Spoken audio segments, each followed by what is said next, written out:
How's it going, guys? My name is Stone, and welcome to these reviews, or welcome back if it ain't your first time here. Today, I'm going to be talking about one of my favorite German space rock albums, Galactic Supermarket, released in 1974. This would be the second album released by the krautrock supergroup known as the Cosmic Jokers, though the album does not state that anywhere on the outer sleeve, rather, just on the label of the record, at least when it comes to original pressings. Now, before I dive into the contents of this music, I think it's important to talk about the history of the Cosmic Jokers in order to fully understand how their discography came to be. So, yeah, let us travel back to the year 1973 where it all began for this band. The Cosmic Jokers were put together by Rolf Ulrich Kaiser and Gile Lettman under Kaiser's label known as the Cosmic Couriers. They had hosted several acid parties in a sound studio owned by Dieter Dierks. I'm trying my best to pronounce these German names, where they offered drugs to musicians under their label in exchange for recording tracks.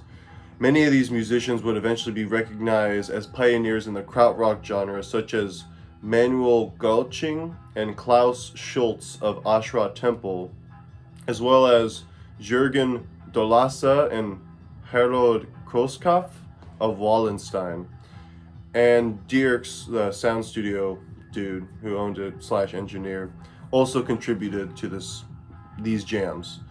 Kaiser then took it upon himself to release these tapes under his label, with Dierks editing and mixing these sessions into something that could be sold into record or at record stores. What made this so problematic, however, was the fact that they released these albums without any of the musicians knowing, and it wasn't until Goching heard one of these albums playing in a store in Berlin and asked the person at the counter what band was this, only to discover that he was a part of this newfound supergroup known as the Cosmic Jokers. And that is a conversation in rock music, or just music in general, I would have loved to have overheard. Just imagine being that guy, like, oh, this sounds pretty new and trippy. What is this? Oh, it's you. It's like, huh? I find that funny. Eventually these musicians took legal action against Kaiser, and by 1975, all of these albums were withdrawn until a musician's rights could be sorted out. This led to Kaiser having to watch his record empire crumble and having to leave the country due to the consequences of his actions.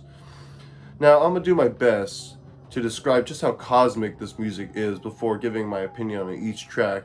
Though I'll tell you right now, I do find this to be a masterpiece in the realm of psychedelic rock. Much like their debut, there are only 2 tracks on the album, one on each side, both being around 19 minutes.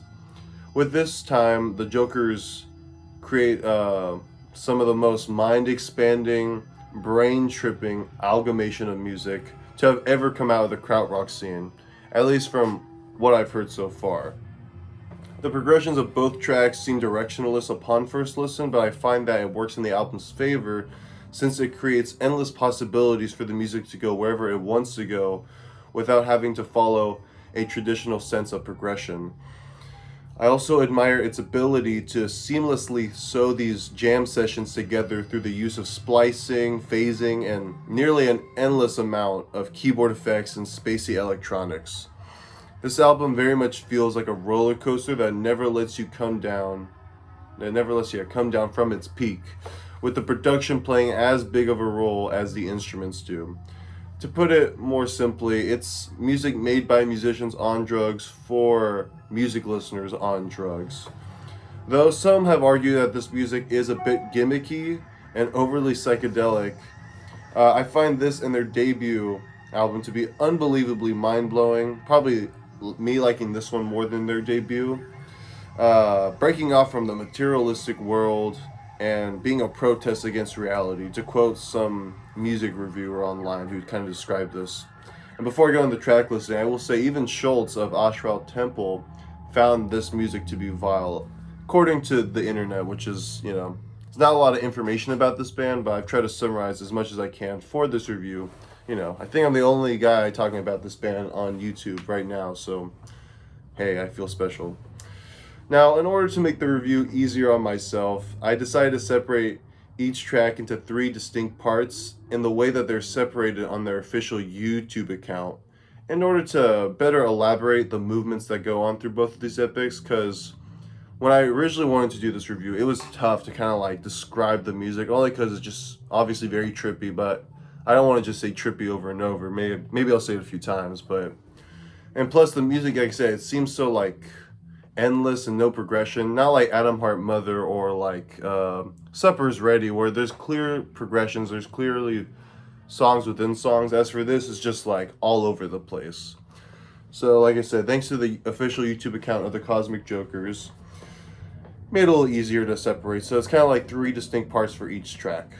Side one, Kinder de Als, aka Children of Space, opens the album, and I'd say it opens with the hardest rocking moment on the entire album, and what is perhaps my favorite moment on the entire album. Everything about this opening for Children of Space is just perfect. The tumbling drums, the fiery yet trippy guitar and bass work, playing alongside these swirling analog synth sounds that only grow stronger over the album's runtime. It's just fantastic, and it even includes some psychedelic flute work in the far distance, which I very much enjoy. Its ability to stitch all these instruments together comes off very avant-garde, but in a way that could make sense to a drugged-out listener. Kind of reminds me a bit of Miles Davis's Get Up With It, which also came out the same year, and I wouldn't be surprised if Kaiser and other Germans were influenced by Miles Davis's music, especially past Bitches Brew. We then move into my second favorite moment on the album, which is this abstract freeform keyboard section featuring a choir that literally sounds like it's singing from the heavens of space. They also use this time to include every synth noise imaginable in order to lift the listener up into the sky like they're getting pulled by a UFO beam. The choir bit, unfortunately, only lasts for about 3 minutes before the drumming fades back in, and we are again dominated by these hallucinatory keyboard sounds that almost feel inescapable, as if you're trapped in this psychedelic state of mind and there's no going back. Eventually, the guitar and piano reappear for another free-form section that only enhances this experience that seems to become more transcending as it goes on. This resolves into another groovy jam with some great guitar riffing before falling back into its kaleidoscopic world of music once again. It repeats this process for the last 4 minutes or so before coming to an end and leaving the listener lost in space, or rather, lost in the lack of space since the vinyl is over.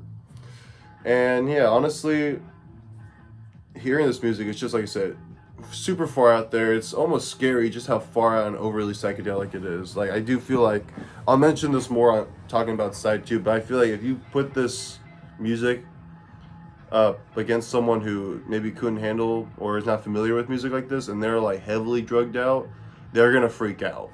So careful who you play it around. Kind of like Brain Ticket, Cottonwood Hill, where it's like, as that album says on its sleeve, it will melt your mind. This one will definitely melt your mind. To move, I will say, compared side 1 to side 2, I feel like side 1 is better just because it's a more hard rocking.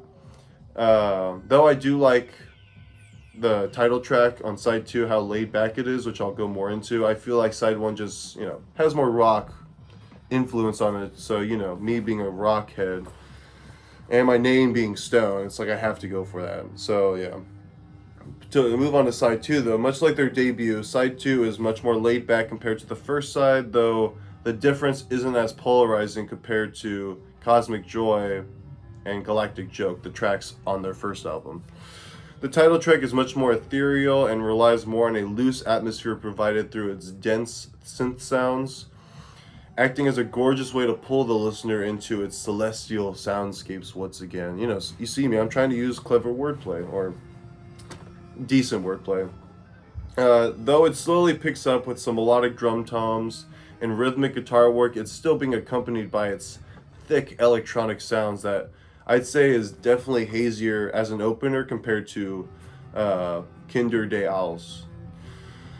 It continues to play off this vibe for the next 5 minutes before going into a sick groove around the 7.5 minute mark. This gives the drummer a moment to really shine, in my opinion, where it's just him and those synth noises going crazy. The way these effects are mixed together come off a bit harsh at times, but still add to the trippiness that I think would make people lose their minds, or those who are unstable on drugs listening to music like this. As I said, maybe who are not familiar with this kind of music, let alone comfortable with it. Eventually, we get to the part we just heard where Letman says the phrase "Galactic supermarket," drowning in these psychedelic effects, which I always love. You know, she said the thing. You know. Okay, now she said it. The drum fills almost start to sound like they're panicking beneath the surface of these keyboard noises that are battling. All of these noises seem like they're just battling for dominance, all trying to like scare you more than the other. Not even scare you, but you know, just I don't know, fry your brain. Um, but beneath the surface of these keyboard noises, they're all battling for dominance, all while smothering you deep in its musical haze. This spacey landscape draws itself out more and more, becoming more overwhelming as the minute Sorry, I'm fluttered. You know, you guys are making me blush. They're becoming more overwhelming as each minute passes, before it suddenly fades out, leaving your brain fried out and dried out. And yeah, that's basically my review of both of these songs. This is an album I've wanted to talk about for a long, long time. I'll kind of go into how I discovered this band and how I got this vinyl, but basically, I found this band out through All Music, where I would kind of do something where I just kind of. So I don't do it too often. I should, because you come up with music like this. But I'd find an artist I like, a psychedelic artist, go on their like All Music discography, biography, check out similar artists, and then again just kind of go down a rabbit hole. What's their similar artists? Kind of okay. Next one. I found the Cosmic Jokers. I was like, hey, that's a cool name for a band. And I looked through the reviews, and I saw some of their albums had like low reviews, and I was like, okay, like bad psychedelic music, you know. I'm always interested in, you know, what makes it bad compared to the good stuff, you know. But then I saw this one had like 4 stars, and their other album had like almost 5 stars. So I was intrigued, you know, and I remember hearing their debut first, and I liked it. It was definitely more atmospheric than this. I mean, this is very much atmospheric, but I feel like that one relies more on an atmosphere. As for this, really relies on just like being as trippy as fuck, you know. So I don't know. I feel like, well, I did hear eventually, like a few months past, listened to this album, and I was blown away by this one way more than their debut. Like this one was just exactly what I was looking for. Again, you know, I haven't compared it yet, but very much reminds me of like Can Future Days, Grateful Dead's Anthem of the Sun, just very like collage, an amalgamation of music, which I very much enjoy because, especially on vinyl, this is one of those albums is just so fun to have on vinyl because, you know, you could bring it to a friend's house, you could trip out over the cover, but you really trip out over the music, you know. Like I said, I'm glad I found this record. I'll show off the cover. I got this off Discogs. This is like a recent pressing. It's just kind of I think like 2015 or so. Mostly all in German. Yeah, it doesn't really say anything else in English. But it's got the names of the people. Can't really see it, but it names some people I didn't mention. I'm trying to see it. No? I think, yeah, I mentioned all these guys. Pretty cool album cover. I would show the music off. I'll do it right now, actually, because, you know, why not? You know, I gotta show you the label. It's pretty cool looking.